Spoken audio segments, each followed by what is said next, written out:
When the pandemic started in 2020, God impressed upon my heart to hold an online devotion and prayer time with my family who are here in the Philippines, in Norway, and in UK. Little did I know that God was preparing us for something unexpected. My sister, who was single with no children of her own and was the most generous and selfless in our family, passed away in November 2020. She left behind 14 properties of land and land with improvements, significant amount of cash, and pieces of jewelry for us, her siblings, nephews, and nieces to inherit. I was assigned as executor of her last will and testament for reasons I do not know. Millions of pesos were also left under my name at the bank where my sister and I had joint access. Slowly, I started to observe and feel the envy, resentment, and anger in the family, and mostly they were directed towards me. Though I had direct access to the money, I had no intention of keeping it for myself or for my family. Instead, I used it to pay the taxes for the inheritance and divide the remainder amongst us inheritors. Still, I was bullied, accused of things I didn't do, and even received text messages from unknown contacts saying, "You were a leader at the church, and yet, who are you to take over the money?" And other offensive messages. I never told anyone of these obscene text messages. I kept them all to myself and surrendered them to God. Even my sons knowing nothing of it. And I know they will be hearing my testimony today. And I want them both, Angelo and Paolo, mga anak, not to mind those hurtful things sent to me, but to focus on God's messages and how He moved and redeemed me from all of these heartaches. The enemy also put lies into my head that I am not qualified to be an executor. I am not good enough. Why do I keep serving God in the ministry when other family members didn't believe in me anymore, etc., and many others?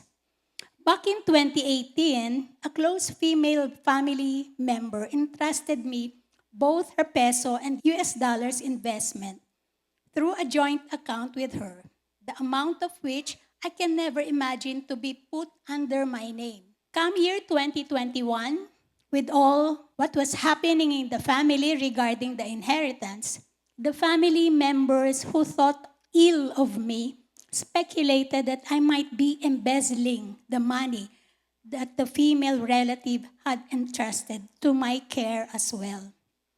So my name was removed from our joint account, and this family member asked for the statement of accounts for her to review unnecessary withdrawals that I might have done. With all these false accusations and belittling of my character, I can only cry out to God, for I know they are not true. I was hurting, not just for myself, but also for the pain that it caused my two sons. And all of these were happening while I was still dealing and grieving for the loss of my sister. Yet soon enough, they found out that the pesos and the US dollars of significant amount were all intact and not a single centavo was missing. It is true that the people closest to you hurts you the most. In my case, that is what I have experienced. My two sons asked me to stop assisting in processing the inheritance, and my only response was, I will continue to help them because God has impressed in my heart to do so. And I know one day He will redeem me. There were times that I was depressed and did not look forward to tomorrow anymore. But I continued to trust God. In one of my lowest moments, God whispered to me to pray for these family members. For it is impossible to pray for them without slowly forgiving and loving them the way Jesus did. It was not easy. It was very painful. But I obeyed. I prayed for them, and I also asked my accountability and prayer partners to pray for me and my family members without giving any further details. I hang on to every promise of God every day in my quiet time and dwell on His goodness and faithfulness, not on the pains or hurts, for I know I will overcome with the help of my Savior. As always, God came to my rescue. By 2022, the process of inheritance continued, and of the 14 properties, 2 were allocated for me and my 2 sons. Those 2 properties were the largest in terms of area and the most expensive in terms of market value. In 2023, the law firm handling our inheritance informed me that the 2 titles allocated for me and my 2 sons were successfully transferred to our names. Praise God. We were the first to receive the certificate of titles. I believe that it was all because of God's favor and grace to me and my 2 sons. All praises to God indeed. But Jesus' blessings didn't stop there. In January of 2024, our loving God also allowed me to experience a 14-day cruise to New Zealand and Australia for the very first time in my life. And also a 7-day travel to Sydney and Singapore.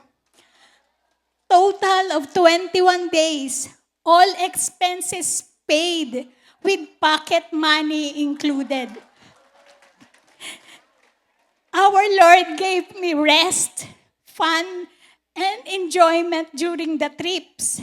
But most of all, an opportunity to share the gospel to my sister-in-law and her friends.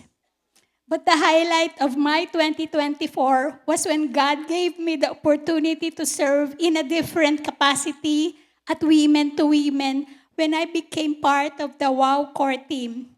A privilege up until now I am accorded and blessed. Today, I still continue to pray for my family members, minister to them, and continue to assist them so that they will also receive their certificate of titles in the near future as their inheritance, God willing. Indeed, all things work together for good to those who love God. He has proven once again that He is my refuge and my strength, and no good thing does He withdraw from those who walk with Him. Indeed, the Lord is the portion of my inheritance, and I will dwell in His goodness forever. Thank you everyone for listening to my testimony. I am Wilma Mangalindan de los Reyes, a servant of a holy God who loved me and gave Himself up for me. May the name of Jesus alone be honored and glorified